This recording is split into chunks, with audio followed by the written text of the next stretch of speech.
Sa video series na to, ipapakita ko sa inyo kung paano gumawa ng kahit anong website na gusto nyo gamit ang WordPress. Absolutely no coding needed.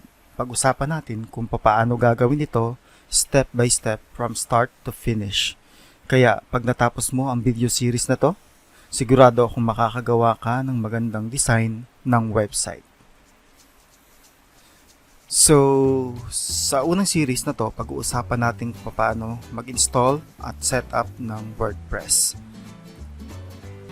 Konting overview lang, please note na ang video tutorial na to ay completely para sa mga beginner. Halimbawa, kung isa ka sa mga individual na gustong matuto ng web design and development, at the same time, gusto mo ring magamit kaagad yung natutunan mo na short span of time without coding, then para sa iyo to.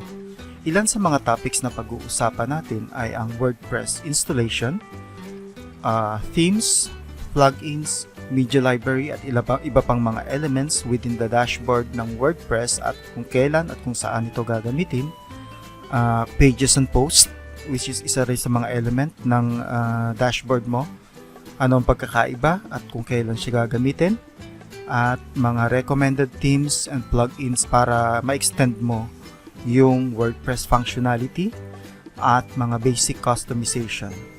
So para naman dun sa mga intermediate and advanced users na gustong maghanap ng mga advanced tutorials about Elementor, advanced customization, custom theme creation, child theme creation, custom post types at marami pang iba like connecting API at iba't iba pang mga topics. Meron din akong tutorial na gagawin about this, pero you can still stick around to support me and help me create more videos.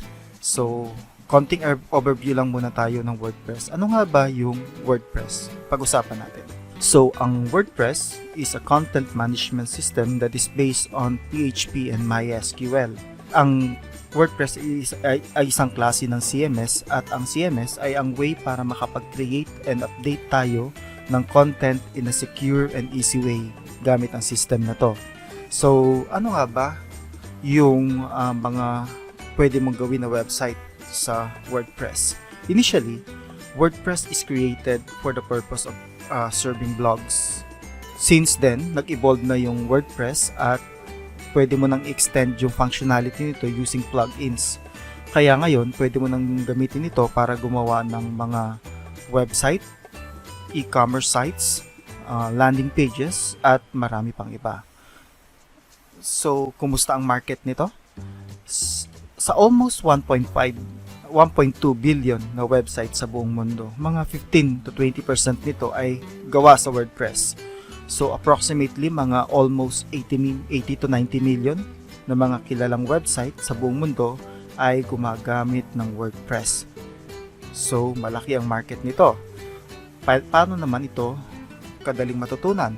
Gaya nga ng sabi ko, pwede mong matutunan ito kahit hindi ka marunong mag-code. Pero kung syempre pa, kung advanced user ka, marunong ka mag-code, malaking plus para sa iyo to dahil marami kang options to customize the website. Kaya malaki ang market nito at highly customizable siya at madali ring matutunan. So, ano nga ba yung mga prerequisites para makapag-install ng WordPress site or website in general? In general, may requirements para makapag-create ka ng website. Hindi bababa sa 3 to. Una, dapat meron kang domain name, meron ka ding web hosting, at meron kang content na isa-serve. In our case, yung CMS natin, yung WordPress. Yun yung content na isa-serve natin. So, ano ba yung domain name? By definition, a domain name or kadalasang tinatawag din siyang domain lang is an easy to remember name that is associated with a physical address on the internet. So, ano ba ibig sabihin nito? Ang keyword dyan is physical IP address on the internet. So, una kasi, dapat meron tayong way para sabihin sa web browser like yung Google Chrome, Firefox, Safari, kung saan niya mahahanap yung content na gusto nating makita. So technically, ang kailangan ng browser ay yung physical IP address ng ating file o ng ating website. So, example ng IP address, yung mga number, 192.168.1.1, yun yung IP address na local ng mga router natin usually. Sa Google naman yung 8.8.8.8. Pero as humans, mas madali para sa atin natandaan yung pangalan like google.com, facebook.com, youtube.com. Dito ngayon pumapasok yung domain name at yung mga domain name service provider. So basically kapag ka nag-type tayo ng domain sa browser, example, yung Google nga, google.com, gagawin ng browser, pupunta siya sa World Wide Web at hahanapin niya yung physical IP address associated sa domain na yon. Ito ngayon yung trabaho ng mga domain name service provider. Sasabihin nila sa browser kung saang IP address nakalink yung domain name na yon. Yan. So, yan, sa web hosting na tayo. Yung web host or web hosting service provider is a business that provides the technologies and services needed for the website or web page to be viewed on the internet. So, hosted dito sa cloud usually. Gaya nga ng sabi natin, kailangan natin ng physical IP address o location para i-serve yung website natin. Pwede naman natin itong gawin locally. Ang problema, dapat hindi siya secure kasi medyo delikado, pwede kang ma-hack or kailangan mong may mga technologies ka na kailangang install and i-maintain para lang ma-serve mo sa internet ito, and dapat na 24/7 kang naka-up, which is hindi ideal. Dito ngayon pumapasok yung mga web hosting. Sila na yung bahala diyan, isi-save mo na lang yung file mo dyan at ipo-point mo yung domain mo sa web hosting. So sila na ang bahala na mag-maintain. So, dito ngayon, yung content to serve natin ay yung CMS natin, yung WordPress.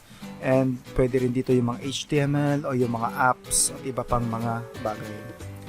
So, proceed na tayo sa installation. Pag nag-install tayo ng WordPress, merong mga requirements din para makapag-install. Unang-una na nga, kailangan meron tayong domain kung isa-serve natin dito sa public, sa web. At merong tayong web hosting. Dito natin isi-save yung file natin o yung web page natin. So, kung babalikan natin yung requirements na kanina, yun nga yun, meron siyang tatlong requirements, di ba? Yung 1 and 2, usually kailangan mo itong bilhin. Yung domain name at saka yung web hosting provider. Meron namang pre-options. Kung nagsisimula ka pa lang, medyo limited siya, pero pwede na. Gagawa ako ng separate video tutorial about this kung paano tayo makakapag-serve ng web page sa public using free options. Pero for now, for the purpose of learning, kailangan natin mag-install ng WordPress locally sa machine natin. Kaya gagawin nating local server ang machine natin. Gagawin natin siyang domain name at hosting provider. Pero take note na hindi ito magiging accessible sa public, meaning ikaw lang or yung tao na inside ng local area network mo yung makakakita nito. Meron namang way para i-serve ito sa public, gaya nga ng sabi ko, pero that's beyond the scope of this video and maybe gagawa ako ng video tutorial about that. Medyo advanced na kasi siya. In our case, since nagsasanay pa lang tayo, it is actually beneficial kung serve natin siya locally dahil hindi natin kailangan ng internet connection para lang makapag-practice. So yan, for now, focus tayo sa setting up ng server locally. Simulan natin. Gaya nga nasabi ko, yung web server natin ay may requirements din. So una, kailangan ni WordPress ng Apache na server. Pangalawa, kailangan niya ng database server. Sa case ni WordPress, kailangan niya ng MySQL. At pangatlo, kailangan yung server na i-install mo ay supported niya ang PHP language. So, ang local computer mo ay wala ng mga application na to by default. Kaya kailangan muna nating i-install sa computer mo ito at bago natin ma-install ang WordPress. Kaya kapag kinuha natin yung first letter ng bawat requirements na binanggit ko kanina, A for Apache para sa web server, M sa MySQL para sa database server, at P para sa PHP for yung script for your programming language, makikita natin na meron siyang makakabuo siya ng word na AMP. Baka familiar ka na sa word na WAMP. Ang ibig sabihin ng W dyan ay para sa Windows. Using yung first letter dyan ay corresponding sa operating system ng gumagamit ng web host.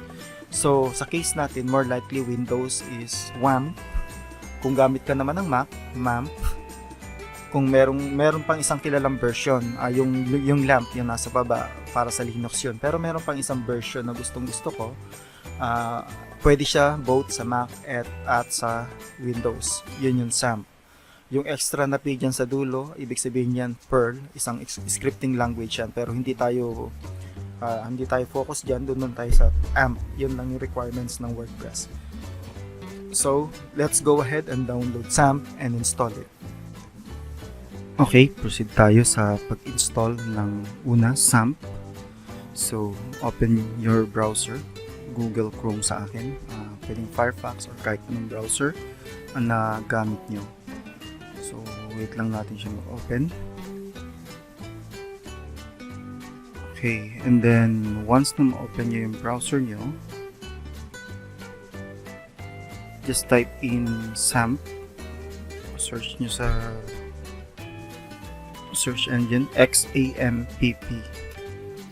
And then, yung unang lalabas, i-download lang natin yung XAMPP.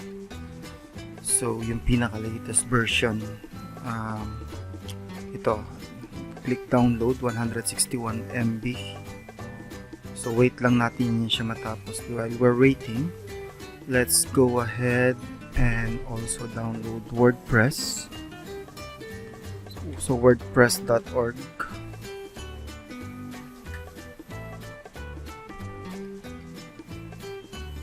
So, get WordPress.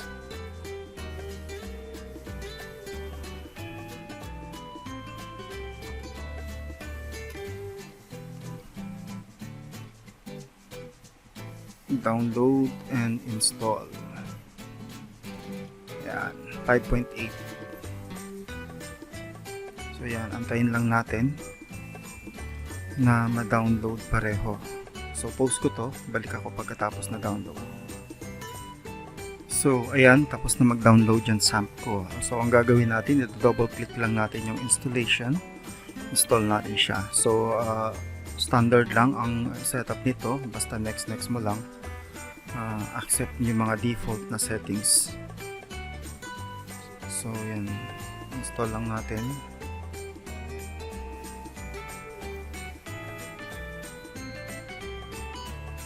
So may lalabas siya na UAC, User Account Control. Accept nyo lang yan. Ibig lang sabihin yan is mag-i-install siya with high permission para makapag-install siya ng mga required na files. So accept nyo lang, then next. So accept lang natin yung mga default settings. By default, so pupunta siya sa C, and then yung folder niya is XAMPP. So next lang natin yan. English. Okay. So hintayin lang natin siya tapos mag-install, and then balik ako. Ayan, almost patapos na siya. Pasensya na guys kasi actually kaya mabagal yung PC ko dahil virtual machine lang siya. So it's running on top of my original operating system. So ayan, so, balik ako ulit pagkatapos.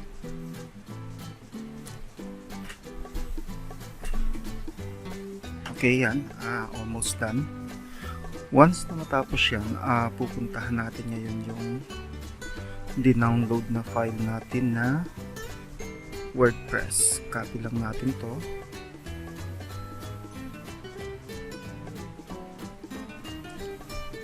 Okay, then let's wait for it to finish. So ayan, tapos na. Tinatanong tayo, do you want to start the control panel now? Start natin para makita natin itsura. Okay, so finish natin. Ito ang itsura ng control panel ng XAMPP. Yan, so makikita natin. So andito yung Apache, ito yung MySQL. Itong dalawang to yung kailangan natin. So, ang gagawin lang natin is i-click natin yung start para sa Apache. And then, allow lang natin yan.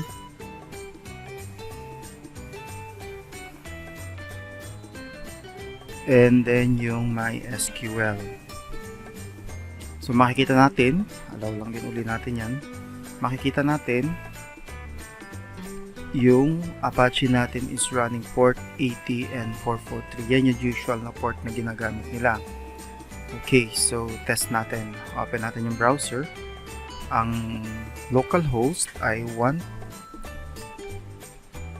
127.0.0.1. Enter nyo lang yan. Yan. So, install na yung XAMPP natin. Yan ang katunayan na running na yung server natin. So, ano ang next step? Una, kopyahin natin yung dinownload natin na WordPress. Ito yon.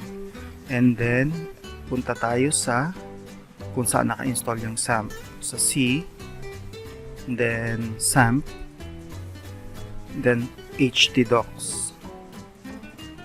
Once nandito na tayo, makikita natin, kung titignan nyo itong folder na to, dashboard, tingnan nyo to, 127.0.0.1/dashboard.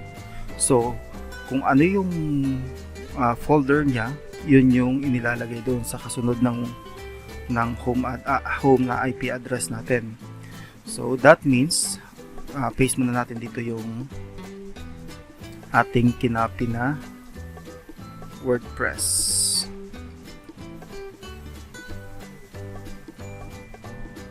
Yan. So, pagkatapos natin makopy dito, extract lang natin siya dito. Gagawin natin tong anong folder ang gusto natin itawag. My first. Yan.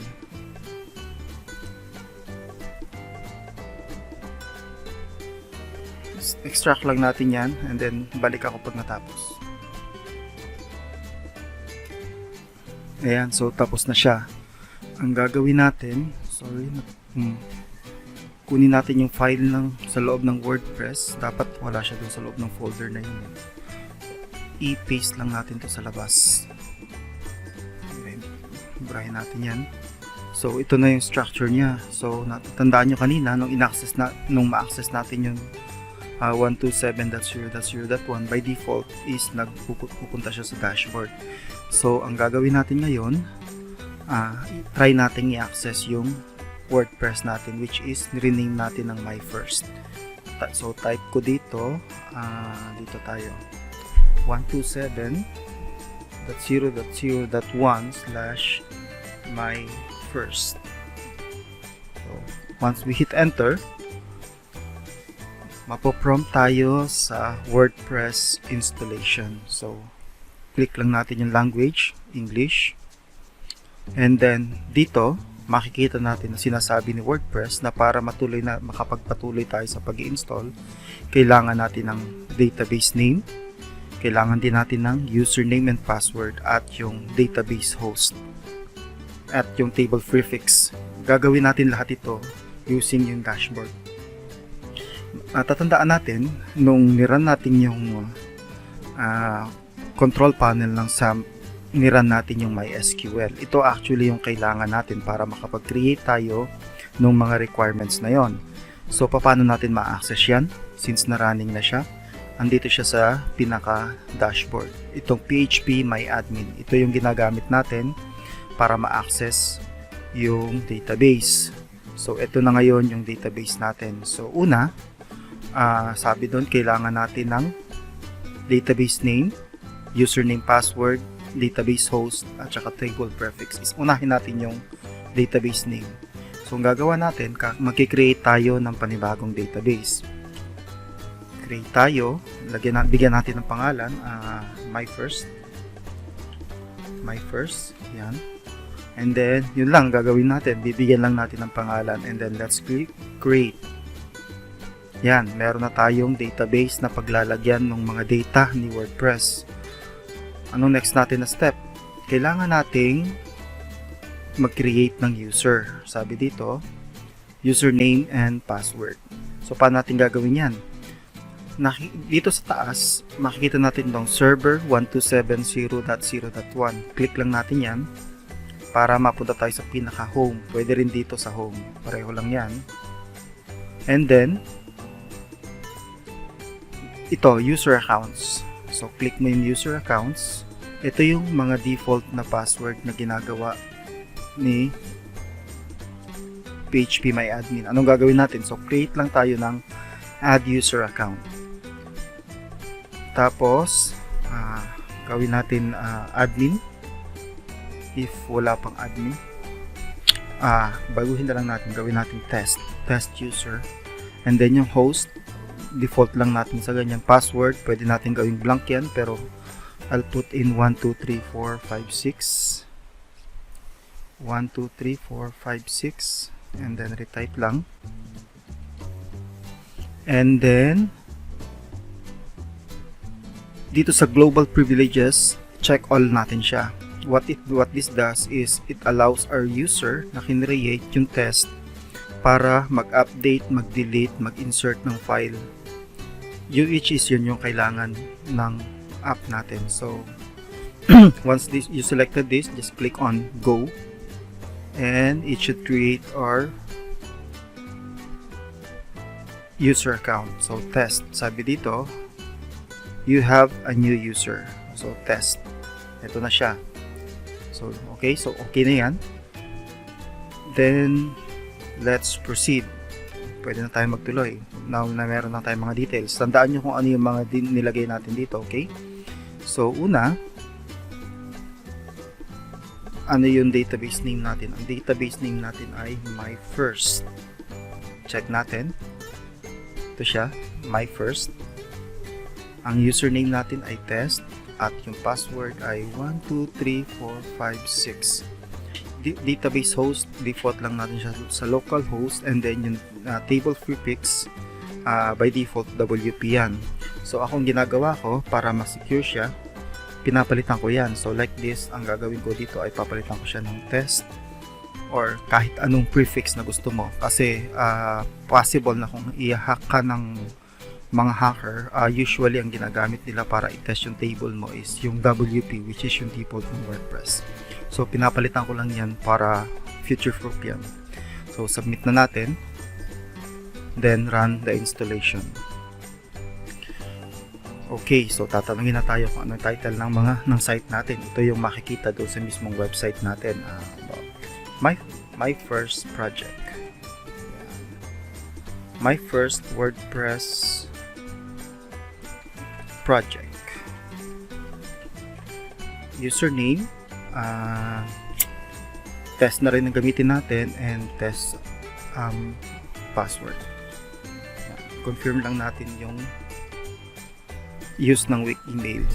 Pero huwag, pagka sa production na to, papalitan nyo ng mas secure na password yan, obviously, di ba? And then sa your email, pwede rin natin tong gawa muna tayo ng fake. Pwede naman natin itong palitan later on. Pero required kasi yan na lagyan mo. So yan. Tapos i-discourage muna natin yung search engine para i-index yung file natin.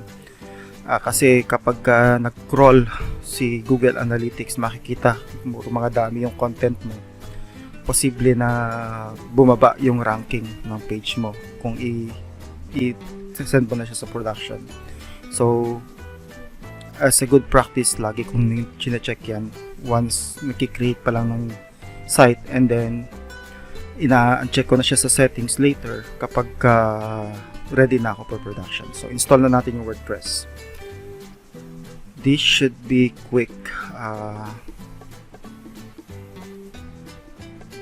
So ayan, success na tayo. Meron na tayong WordPress site. Test natin ngayon. Login tayo. Ang ginamit ko ay test at 123456.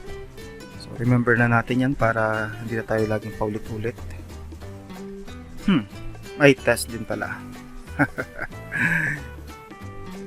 Okay, test.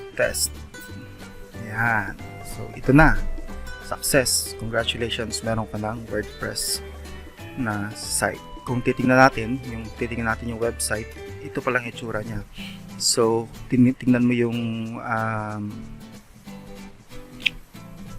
address mo, that's 127.0.0.1/myfirst. Ito yung folder mo within doon sa loob ng XAMPP.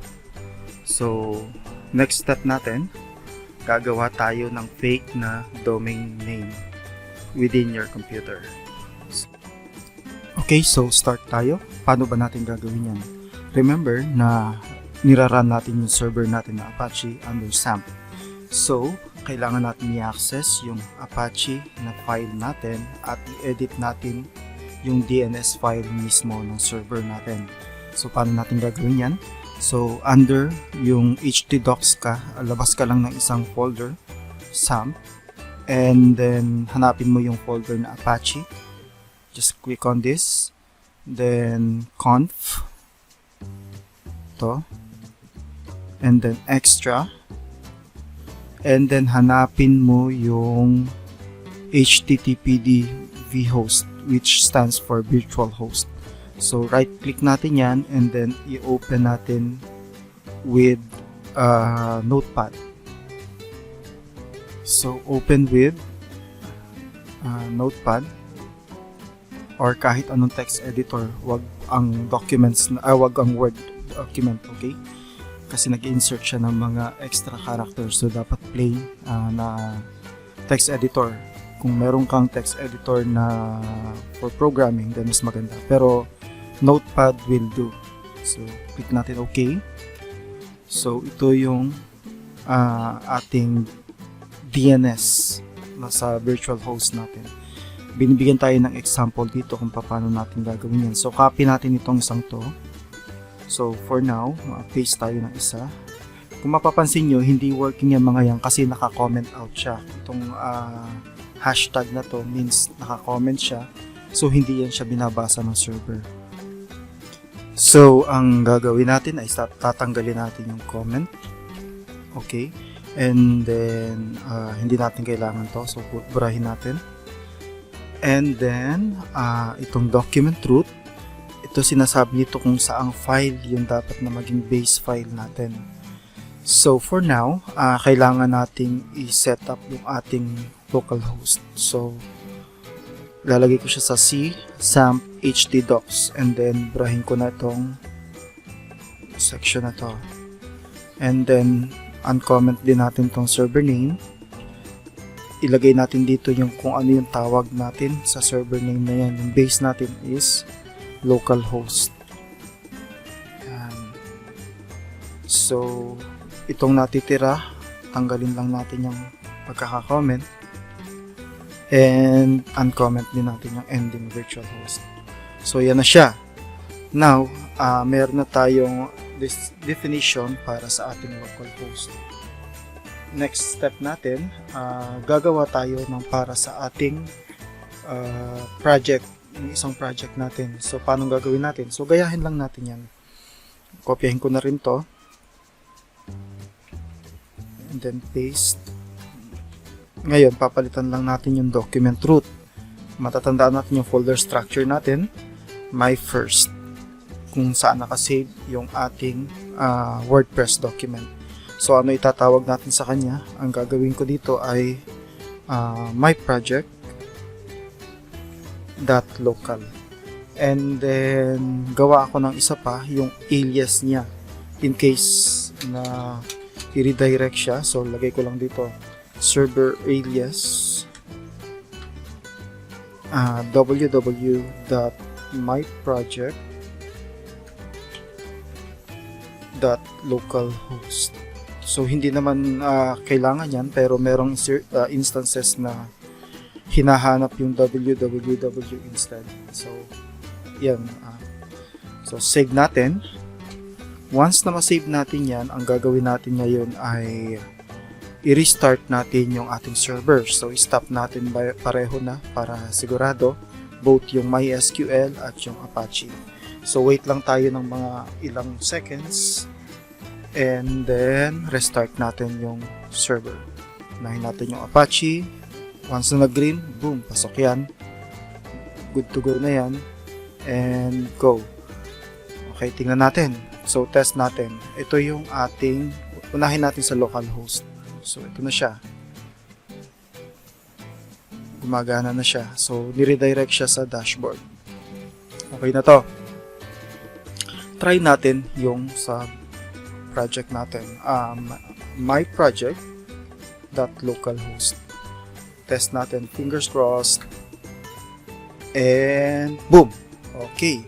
So, meron na tayong local domain name. So, try natin mag-login. /wp login.php. Then, enter lang natin yung credentials natin. Test. And test. 1, 2, 3, 4, 5, 6.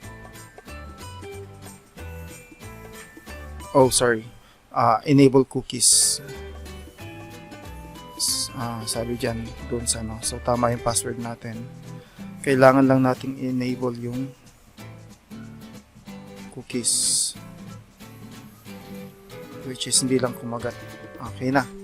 So, meron ka ng WordPress site. So, next up, pag-uusapan natin yung tungkol sa media,